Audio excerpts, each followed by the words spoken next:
Onze getrouwe God en onze Vader, Heer, ons ook vandag as 'n kerk vir die kinders, broers en susters, en ons sê vir U dankie, Heer, vir wat U gedoen het in die laaste 2 dae.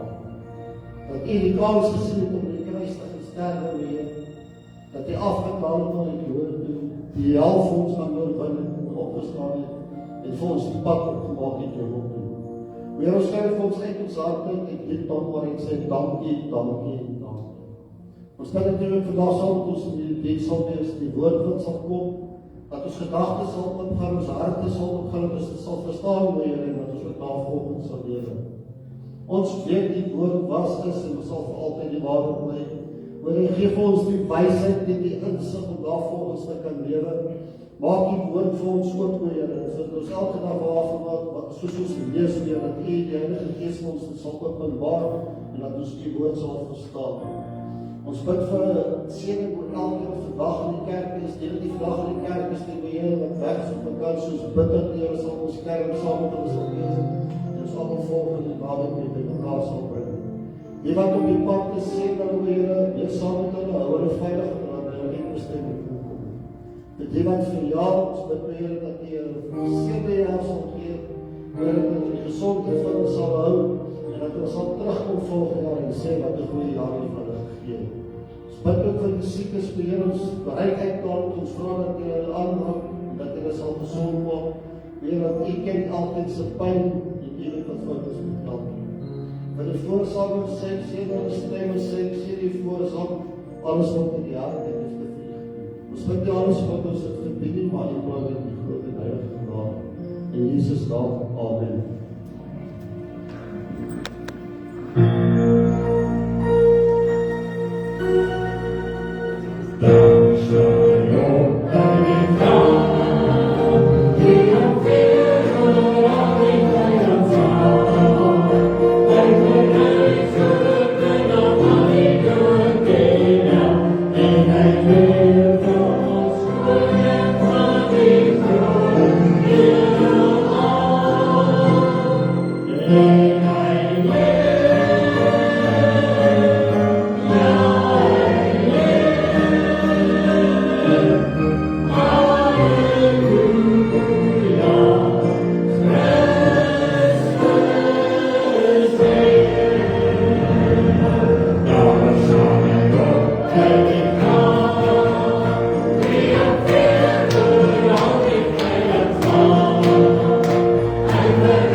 Wees in my trooste, kom stem my Heer. Kom stem my Heer. Lewe kom met Heer. Kom en aan die Kom en hou die kom leef my in die waarheid, leef my van die seer, wees ook in my trooste, kom rus in my Kom neem my in die waarheid, kom leer my van die seer,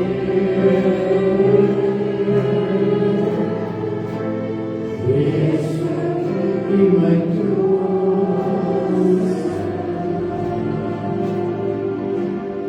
kom rus in my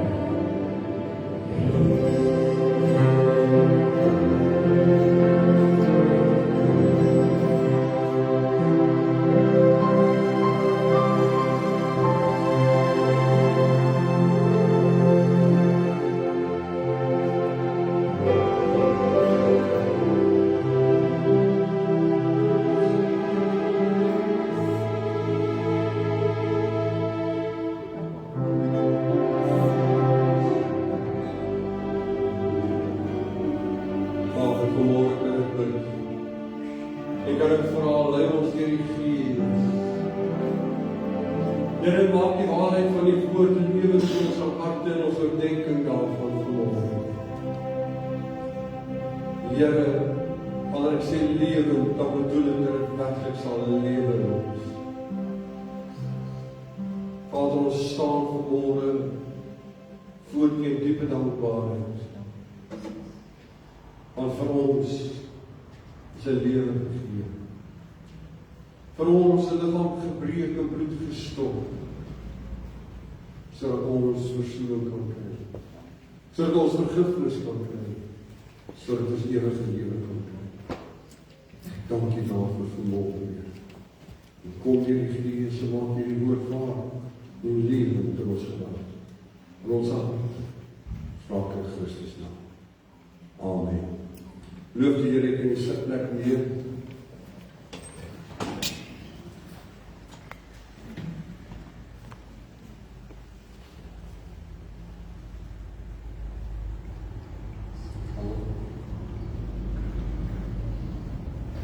Ek wil vir julle lees uit Lukas 22.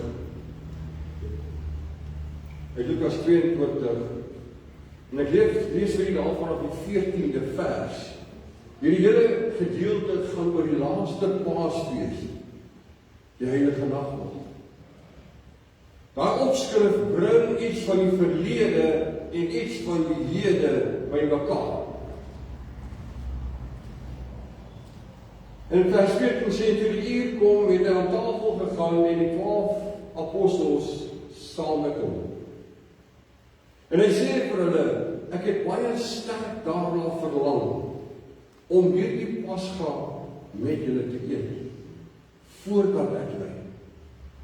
Want ek sê vir julle, ek sal sekerlik nie weer daarvan eet, voordat dit in die koninkryk van God vervul is nie.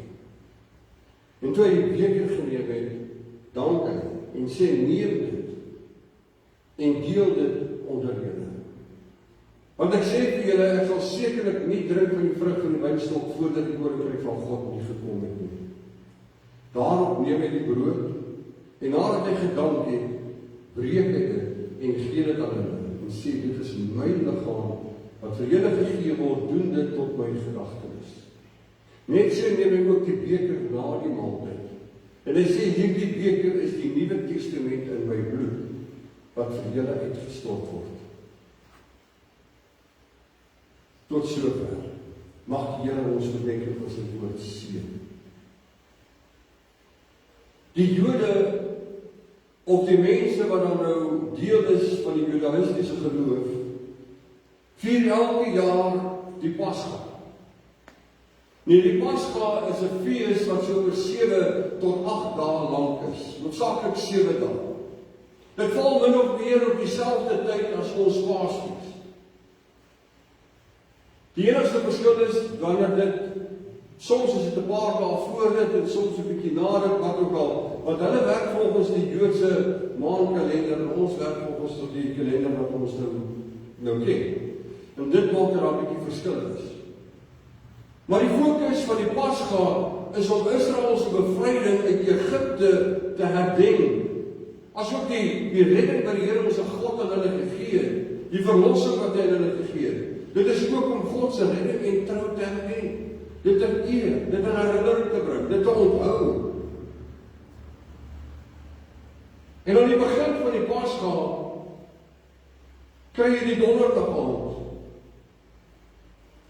En dit is nou in hierdie gedeelte wat ons lees, die donderdag. Dis die Vrydag voor Jesus se kruisiging. En hulle eet wat ons noem die sedermaaltyd. Nou die sedermaaltyd bestaan uit sekere stappe wat hulle doen om in herinnering te bring dit wat plaasgevind het in Exodus.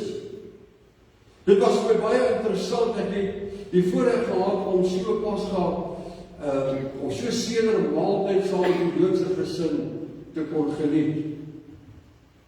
En dit het ook baie vrae na vore gebring, nie net vir my nie, vir hulle ook, en ons kon daaroor ook lekker gesels.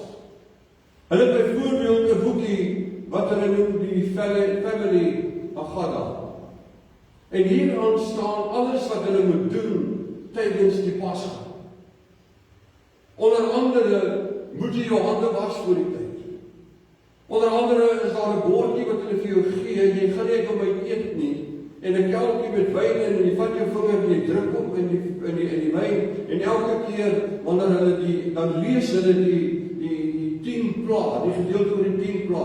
En soos wat hulle die 10 pla lees, en hulle begin by die bloed, druk jy vinger in die kelkie wyn, en jy maak 'n druppel op jou bordjie. Totdat jy deur al die 10 pla is, dan vat jy die bordjie weg, jy gaan niks uit op by eet nie, jy gaan op nie jou vinger afsuig of aflek nie, dit word nie gedoen nie. Maar dit is deel daarvan in die herdenking. En dan hulle liedere wat hulle sing. En dit is regtig mooi liedere. Ek hou van die melodie en alles wat daarmee gepaard gaan, maar daai liedere vertel presies die gebeure wat plaasgevind het. Dit bring ook eer en lof aan die Here ons God. Natuurlik erken hulle die Christus as ons gedoen. En dan hier aan die begin van die Pasga kom die Here Jesus en hulle gaan sit aan hierdie tafel. Dis die sedermaaltyd voor die kruisiging. Dis 'n baie spesiale maaltyd waar die verhaal en wat God gedoen het, hulle dit gesing word, dit vertel word, dit gelees word, dit simbolies uitgebeeld word. Gaan daaroor dat die Here hulle uit die slawehuis uit Egipte uitgelei het met 'n belofte dat daar wag 'n Kanaan vir hulle. Daar wag 'n beloofde land vir hulle. 'n Land van spreekwoordelik melk en honing. En dan in een van die stappe van hierdie sedermaaltyd moet die kinders daar wees, hulle wil die kinders daar wees, want in Exodus 12, en Exodus 13 vers 8, staan dit, dat jy moet die gebeure aan die kinders oorvertel en aan die volgende geslag oorvertel, en jy moet dit lewend maak in hulle harte. Hulle moet daarvan weet. En nou is dit vir my baie interessant, dat die Joodse gesinne, het nie net 'n boekie wat hulle gebruik wat hulle riglyne gee en alles vertel nie, dit word op skool geleer. En dit word gedoen. En wanneer hulle hierdie gebeure bid met hierdie boekies en goed lees, dan sit almal op die tafel en hulle kan dit woord vir woord saam sê. En ek sit daar en ek dink vir myself, hoeveel van ons mense, ek praat nie eens van kinders nie, hoeveel van ons groot mense kan byvoorbeeld die Onse Vader uit die kop uit opsê? Ek weet nie hoeveel is daar nie. En ek wil nou nie 'n vingerwys dit sê nie, ek wonder net, ons so ernstig met die oordra van ons geestelike waardes en dit waarin ons glo, soos wat ons behoort te wees. Maar dan sit die kinders op die tafel en dan die jongste kind gewoonlik kom dan en het 4 vrae wat hierdie kind vra. En dan vra die kind vrae soos hoekom eet hulle ongestuurde brood as 'n ander tyd gestuurde brood eet? Dit gaan nog nie daarop dat daar so 'n hastige vertrek uit Egipte gewees. Daar was nie tyd om brood te laat rys en wat ook al. Dan eet hulle bitter krye en dan vra hulle ook hoekom eet ons dan die groente en die goeders en wat ander tye eet ons groente? Daar's 'n liedjie wat ook sê ons eet bitter krye. En dit herinner hulle aan die slawerlewe, die lewe van slawerny wat hulle gelei het en die swaar kry wat hulle ervaar het en beleef het in Egipte. En dan vat hulle die broodjie en hulle doop hom so in een of ander dis wat hulle het. En hulle doop hom nie net 1 keer nie, en ander maaltye is hulle ook 1 keer indruk, maar nou druk hulle hom 2 keer daarin. En hierdie is 'n simbool van die trane en ook van die vreugde wat hulle ervaar het en beleef het. Die trane wat gepaard gegaan het met hulle verdrukking en al die goeders, maar die vreugde van hulle verlossing.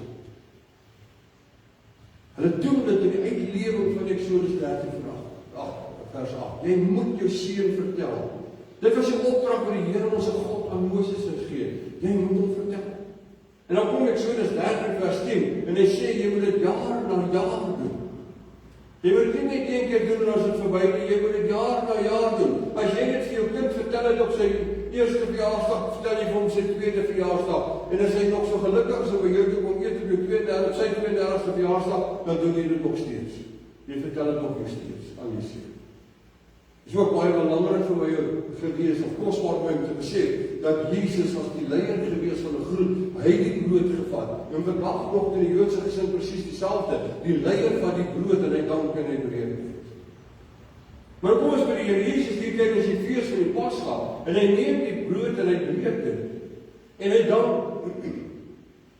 en hy sê dit is my liggaam wat vir julle gebreek word. Toe neem hy die beker na die maaltyd en hy sê hierdie beker is die Nuwe Testament in my bloed wat vir julle gestort word. 3 simbole wat uit hierdie gedeelte in Lukas uitkom, die lam, die wyn en die brood. En ons sien dat die brood dui op die liggaam van Christus wat vir ons gebreek kan word. Die wyn dui op die bloed van Jesus wat vir ons gestort gaan word. En dan die lam. Gaan ons terug na Eksodus 12, dan sien ons dat 'n lam sonder gebrek is geslag. En die bloed van hierdie lam is aan die deurposte gesmeer. En dit beteken dat wanneer die doodhaal daar in woning kom, en hulle sien die bloed, wanneer, ek wil amper sê, wanneer God met daar in die huis kom, en hy sien die bloed, dan word daar geen oordeel uitgespreek. En die loon van die oordeel is dan die dood. Dan word daar nie die dood tref hulle nie. Die bloed maak hulle vry van die straf van die dood. Nou kom Paulus en hy skryf in Romeine, dat vir die wat in Christus is daar geen veroordeling meer nie. Hy wat deel het aan die lam van God, die lam geslag. Die lam wat waardig is om die boek te neem, sy seels te breek, wat ons dier gekoop het. Ek dink dit staan in Openbaring 5 vers 7 of 17, wat met sy liggaam ons gekoop het, dier uit elke stam, nasie, volk en taal. Daardie lam is die een waarvan Christus praat, of wat Christus geword het, waarvan die Bybel praat. In Johannes 1 vers 29 is Johannes die doper besig om by Bethabara te doop. En terwyl hy besig is om daar te doop, is dit so in die oorkant van die Jordaan, terwyl hy besig is om daar te doop, toe kom die Here Jesus aan en toe hy hom sien, toe sê hy, daar is die lam van God, wat die sonde van hierdie wêreld wegneem. Daar is die lam van God, hy wat die sonde van hierdie wêreld wegneem, hy wat hulle verlos van die slawerny van sonde, hy wat hulle verlos van hierdie wêreld, wat spreekwoordelik in my opinie in Egipte is, en hy gee vir ons, deur sy prys wat hy betaal, die belofte van 'n hemelse Kanaan, van 'n beloofde land. Paulus skryf in 1 Korinte 5 vers 7 vir die gemeente in Korinte, en hy skryf vir hulle, dat Jesus is die paaslam wat geslag is. Hy bring ook 'n direkte verband, soos wat hier in Lukas ook aangeteken word, tussen Jesus as die paaslam en die paaslam van Eksodus 12. Hier is dit nie diertjie, dis die seun van God. Jesaja 53 wys profeties na hierdie Messias, wat soos 'n lam ter slagting gelei sal word. Ons weet Christus is die Messias. Hy is die gesalfde, hy is die gestuurde, hy is die een wat God gesê het, gaan word mens, gaan woon onder die mens. Gaan leef jou lewe af, sodat die mens kan lewe en lewe in oorvloed hê, sodat die mens vergifnis kan kry van sonde, sodat die mens vrygespreek kan word van die oordeel, en dat die oordeel wat die ewige dood bring, nie 'n deel sal wees nie. Maar die liggaam sal sterf, maar die mens binne in die liggaam sal dag na dag vernuwe word, soos wat 1 Korintiërs 4 het vir ons leer. Openbaring 5:12 wys vir ons van die lam wat geslag is. Die lam wat geslag is, hy wat waardig is om die boek te neem, sy seels te breek. Die lam in Exodus het mense gered van 'n liggaamlike dood. Maar die lam van God red ook van 'n geestelike dood. Die lam van God red ook van die ewige dood. En nou het ons net gepraat oor die lam wat geslag is. Maar terwyl Jesus saam met die wat in tafel is, terugkyk na die gebeure in Exodus, soos wat die opdrag van God was, verander Jesus hulle fokus van 'n lam op 'n tafel na 'n lam op die kruis. Hy verander hulle fokus van 'n lam wat die geskiedenis herdenk, na 'n lam wat gaan sterwe, wat eers môre gaan gebeur. Maar wanneer dit gebeur het, dan kom dit ook met 'n belofte. En hy sê dit ook vir ons op 'n plek in die woord van die Here, dat ons met die nagmaal gebruik, en so dikwels as wat ons dit doen ons dit tot gedagtenis van hom, totdat hy weer kom.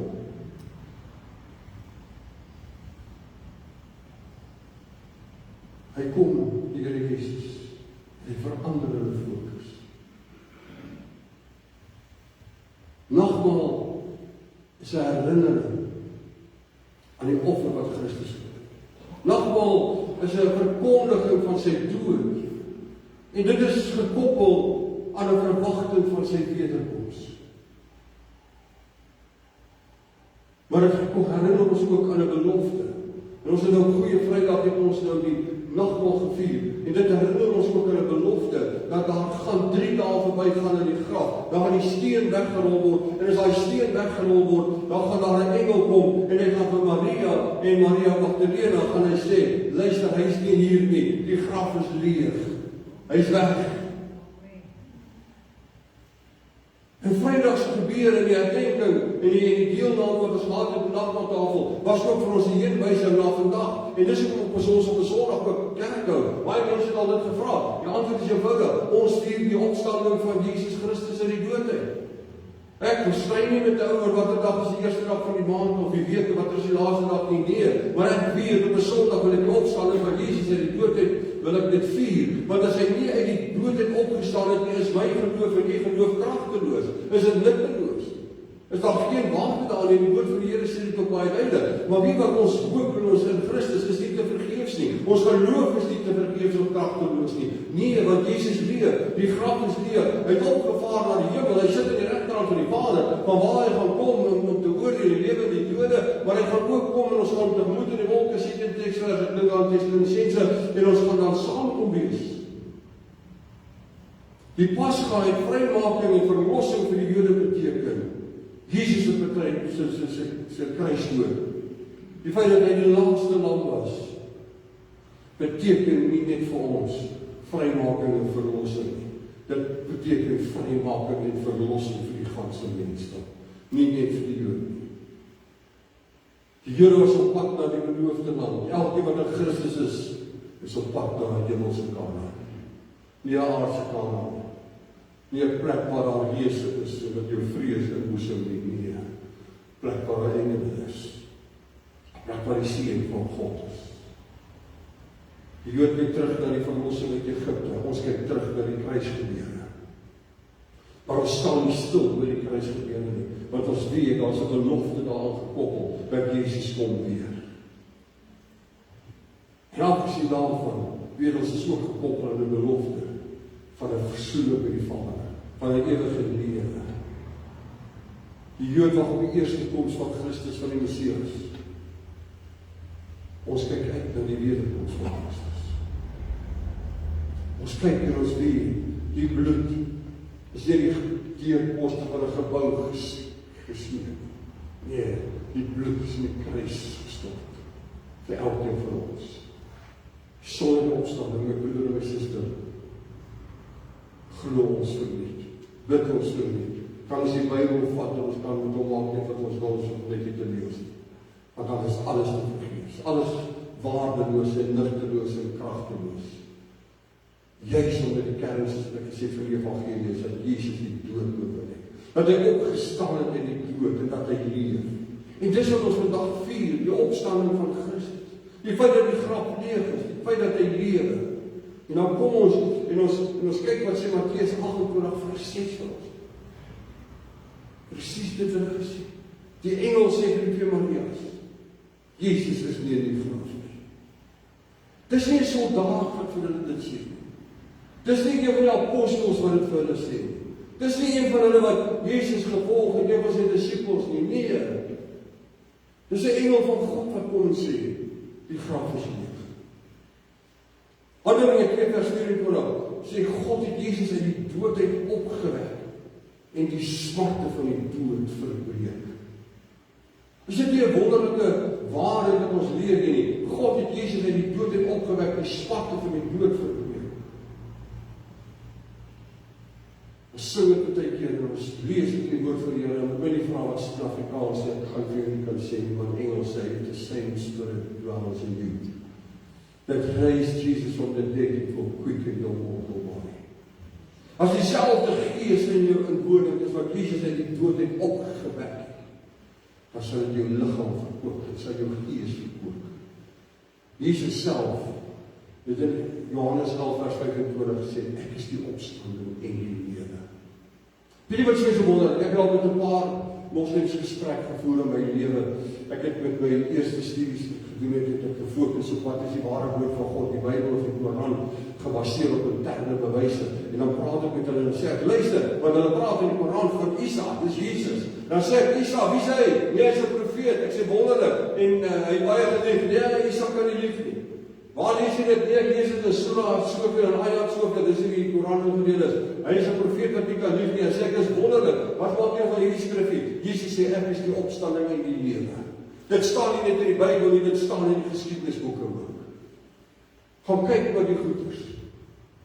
Josef is 'n boek.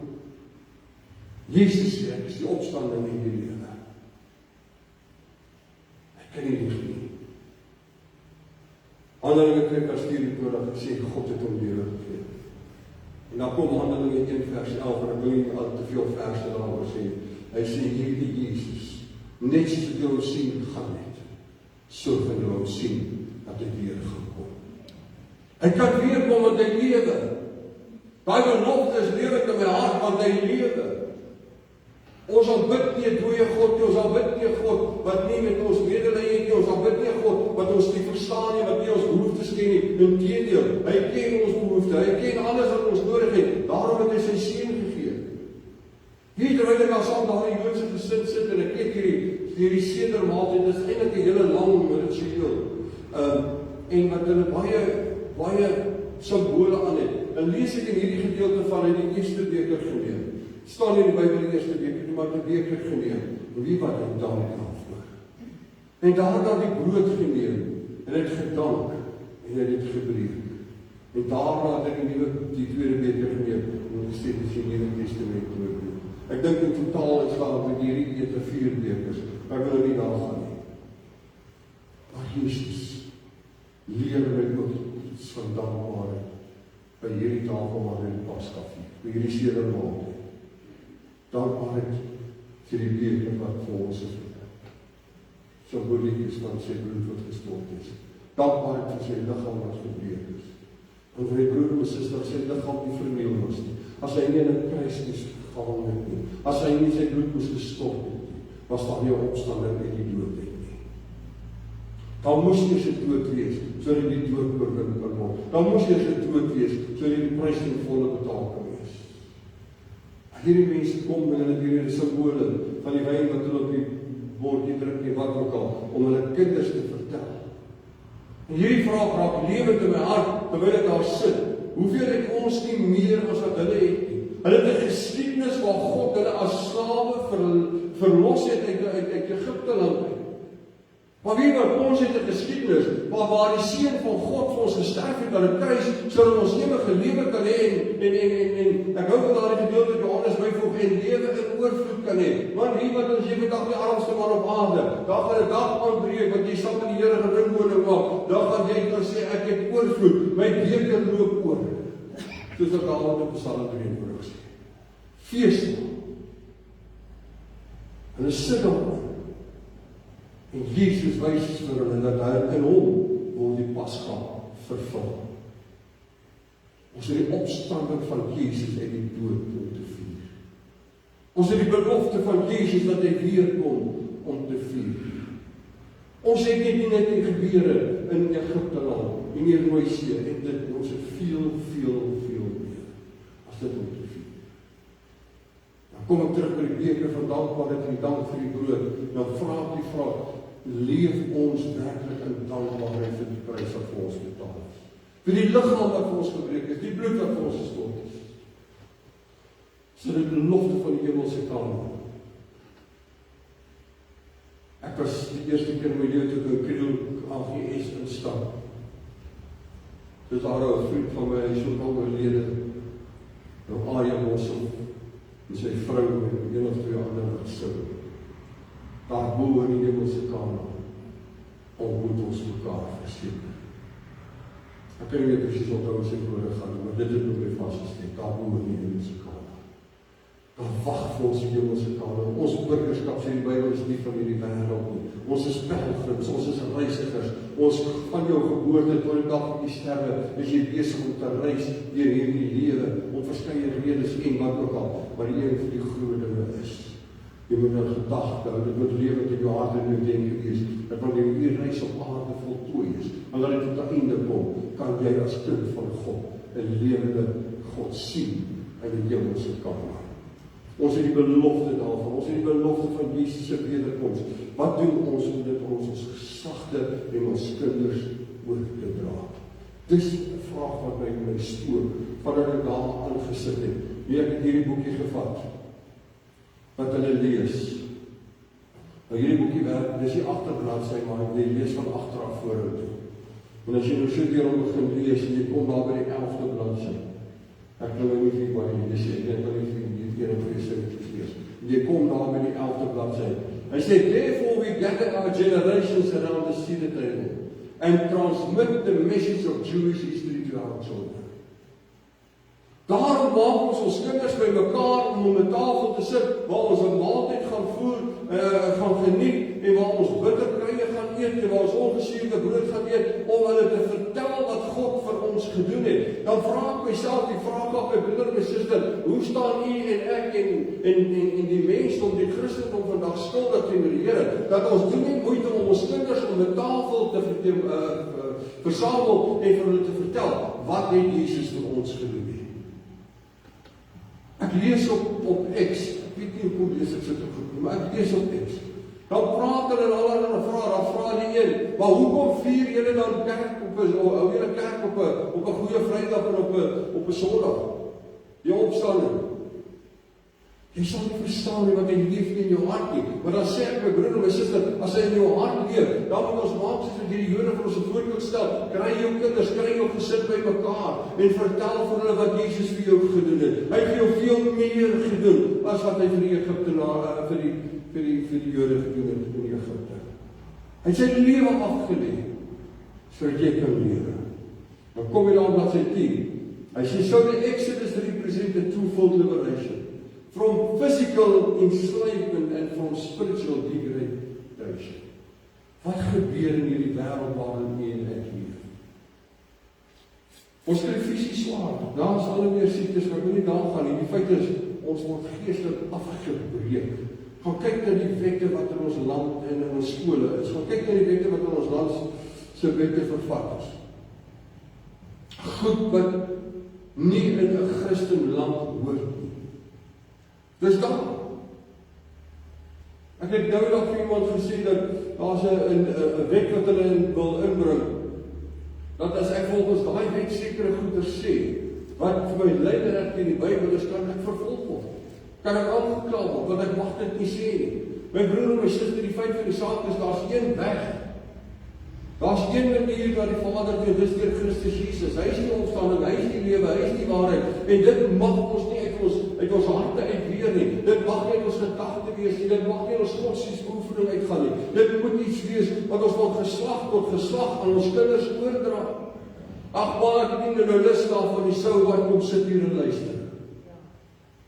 Maar jy dalk maar jy sal dit weer hoor tot dit lewe in jou hart. Skryf dit op die tafels van jou hart, sê Satan. As jy hierdie boekie vat, jy kom daar bladsy 35 of 38 dae eers. Moet net terugbraai. Kan nie te veel daaroor sê.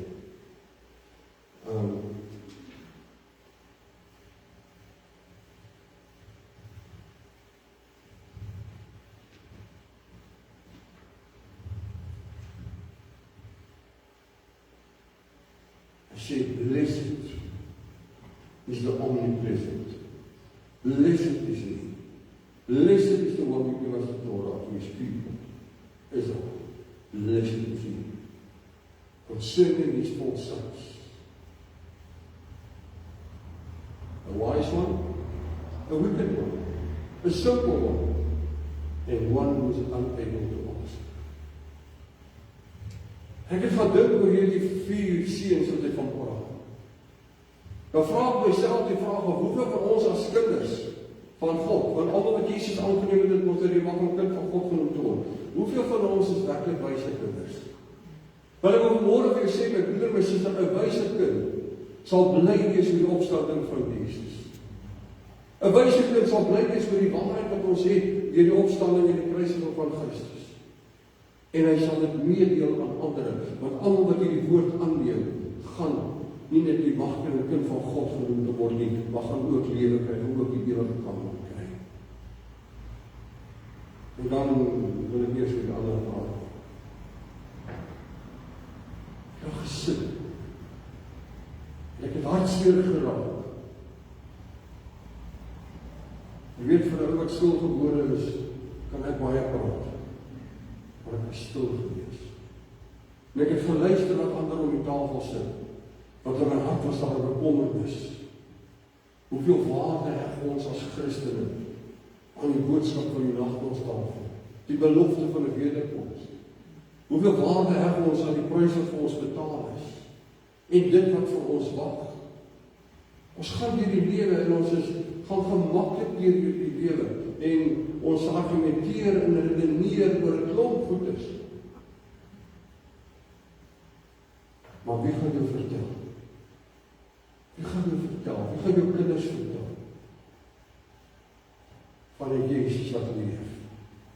Wie gaan hulle vertel dat Jesus Christus het vir hulle gesterwe? Of gaan ons wat terwille van 'n goeie verhouding met ons kinders hulle los om te leef soos wat hulle wil leef en te maak wat hulle wil maak en te sê, ag, dis vir die geslag van vandag. Nee, my broer en my suster, ek leer in die woord van die Here dat ons het 'n verantwoordelikheid teenoor ons kinders om hulle te vertel en te leer van 'n Jesus wat lewe, wat 'n prys betaal het sodat hulle ook ewige lewe kan kry.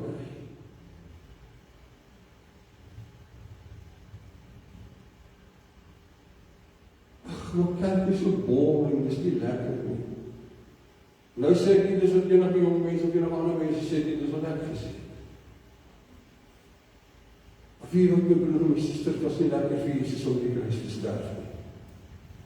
Maar hy het gedoen vir my. Hy het gedoen vir jou. En al wat ek kan doen is, ek kan 'n blydskap, daai boodskap vat en dit uitdra. Ek sê niks vanmôre vir iemand wat reg is vir die naweek nie, wat van kamp het, of wat verlof is, of wat saam met die familie ergens kuier nie. Verstaan my baie mooi. As dit nie die belangrikste tydperk in ons geloofskalender nie.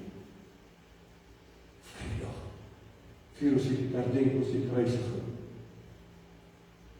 En dan Sondag daarna die opstanding van Jesus uit die dood. Want alles is vasgevang daaraan. Dit hang op. Ons is so in ag neem, so bedagsaam. En ek wil afsluit en ek sit om daai tafel met die Joodse gesin. En hy vra vir my, een van hulle vra vir my, ons stuur boodskappe uit oor 'n geseënde Paasfees. Hoekom stuur ons op die Vrydag vir die kruisiging uit? Hoekom stuur ons dit op die Donderdag uit? Die Here gee mense soms wysheid. Ek gee altyd wysheid, jy net by daar sê oor. Ek sê dit gaan nie oor die boodskap wat ons uitstuur op 'n Donderdag, wat ek identifiseerde vier nie. Dit gaan nie oor die dag waarop hy gekruisig is nie. Dit gaan eerder op die dag waarop hy uit die dood het opgestaan.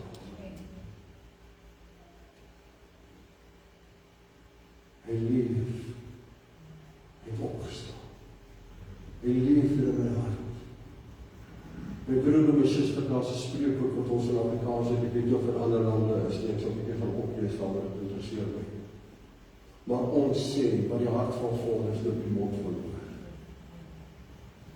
As jou hart vol is van die opstanding van Jesus uit die dood en die prys wat hy vir jou betaal het, behoort dit oor jou mond uit te doen. Jy moet dit uit te dra, jy moet dit vertel en te sê, hoor hierso, hy leef. En daarom is ek besig om bly te wees en kan ek jubel en kan ek juig, want my verlosser leef. Hy het 'n prys betaal, hy het 'n offer gebring. Al offer wat ek doen is om my dankbaarheid en my eer en my respek om te wys en nie te swyg wanneer ek die geleentheid het om te getuig van die prys wat hy vir my betaal het en vir die volgende betaal het. En ek wil vanmôre 'n beroep op u doen. Ek wil 'n versoek op u doen. Laat toe dat die Heilige Gees hierdie boodskap lewend maak in jou hart en jou denke en maak erns met 'n goeie Vrydag en 'n opstanding Sondag. Ek het niks teen kerke wat allerlei programme het op hierdie naweek nie. Verstaan my baie mooi. Ek het dit ook al gedoen. Ek het dit ook geniet. Maar dit is my hartseer dag dat kerke allerlei goeders moet doen om mense by die kerk te kry. O, ek wil dit gaan sien, ek wil dit gaan doen, dit gaan wonderlik wees. Nee, dit is wonderlik, dit is goed en dit is reg, maar dis nie hoekom jy moet kerk toe gaan nie, dis nie wat die kerk moet doen nie. Die kerk moet vir jou die boodskap gee, dat jou redding en jou saligheid en jou verlossing is gekoppel aan die prys wat Christus aan die kruis betaal het, en as jy Christus nie erken en aanvaar, as jou verlosser, jou redding en jou saligmaker nie, het jy moeilikheid. Jy moeilikheid. Ek wil nie staan op 'n kans om te praat van al die moeilikheid wat jy kan kry, en ek wil vir jou net vertel hoe jy daarin bly. Dit sluit die ewige hel, ewige pynlik bedoel. Maar my broer en my suster, die kerk, u en ek is die kerk. Hierdie is 'n gebou, 'n bakstene gebou. Hy was vir 20 jaar gebou, eers toe hy agterste deel van die saal is gebou, en toe hulle hierdie deel waar nou staan die kansel is gebou, dit was eers die kerk, en daarna het die middelste stuk gebou, en nou lyk ons kerk soos wat hy lyk. Dis 'n kerk wat ons noem dit 'n kerk, want dit is 'n gebou. Dis 'n gebou. Ek het al baie keer gesê, as die Christene hier uitgaan, as u en ek hier uitgaan, dan kom geen mens meer hier nie. Dan kan hulle maar vir Elvis Presley en ook in Rowley speel en Queen en wat is daar ander wat se stokkies doen trap, Kurt. Dan kan hy ook maar kom en jy kom sing en hulle kan nou aan sokkie of hulle kan wat ook al maak hier, dan is daar geen waarde daar nie, want die Gees van God woon in hierdie tempel van vlees. Die Gees van God is met jou en met my. Ons is sy ligdraers. Ons is diegene wat gesamentlik die kerk is, die liggaam van Christus is. En as die liggaam van Christus nie bly is oor die prys wat hy betaal het, en dit nie uitdra nie, en dit nie oordra nie, dan weet ek nie waar gaan die kerk wees nie. Baie mense het groot geword, en ek wil afsê, maar baie mense het groot geword. Jy gaan Sondag kerk gesê, want jy moet Sondag skool toe gaan. En dan trek jy nou jou pakkie klere aan, en jy gaan kerk en jy dink dit lus daarvoor nie. Maar dan wil jy die kerk toe gaan sit, paar dae met 'n koerant by die huis, en maandag besig om hoender of iets in die boot gaar te maak. Wat is sleg is jy wil hou van die lekker eet, maar feit is net, daar was nie daai liefde geïllustreer nie. Daai omgee was nie gewys nie. Ek het al gevra, daai skrif wat die blindes lees. Dit kan jy onthou. Hoeveel van julle gedink aan Bruin? Jy hoef jy hand op te steek. Nee, Bruin is vir die blindes, nie die dowes nie. Die dowes is gewone skrif. Hulle net minder woorde soms. Maar verstaan wat ek sê? Daai ding wat jy sien, is die voorbeeld wat jy volg. Nie noodwendig dit wat jy hoor nie. Baie keer gehoor, mag sal ek sê, nee, jy hoor nie so lekker as gesê word nie. En voorbeeld spreek aan. En daarom sê ek ook baie keer vir mense, moet nie kom sê, ek is lief vir jou, of ek is lief vir die Here, maar jou lewe getuig nie daarvan. Liefde is 'n daad, jy wys dit. Beroep wat ek op die dood is, kom ons dra hierdie boodskap uit. Mense daarvan gaan nou of nie gelou nie. Kom ons dra dit uit. Jy hoef nie heeltyd te loop en praat oor die Here nie. As jy dit doen, is dit reg, maar jy hoef nie dit te doen nie. Want jou lewe moet getuig daarvan. As mense na jou kyk, as jy hierdie ding, daai ding is anders. Kom ons bid saam. Vader, dankie dat ons weet die graf is leeg. Dankie dat ons weet omdat die graf leeg is, sit daar vir ons 'n voorspraak, 'n middelaar in Jesus Christus, ons redder, ons saligmaker, ons verlosser. By U, Here. Wat vir ons kan doen. En dan vra Here, maak hierdie woord lewe in ons harte, wat ons kerke gaan doen grond. En Here, ons as ek kyk wêreldwyd, dan sien ek die getalle van mense wat dit erns meen, Here, hoe dit minder word. Vader, om ons het 'n voorbeeld moet bestel. En help ons, o Here, om daardie voorbeeld te stel. Dit te kan doen, dit kan uitleef. Ek vra dit in Jesus naam en ek dank U daarvoor. Amen.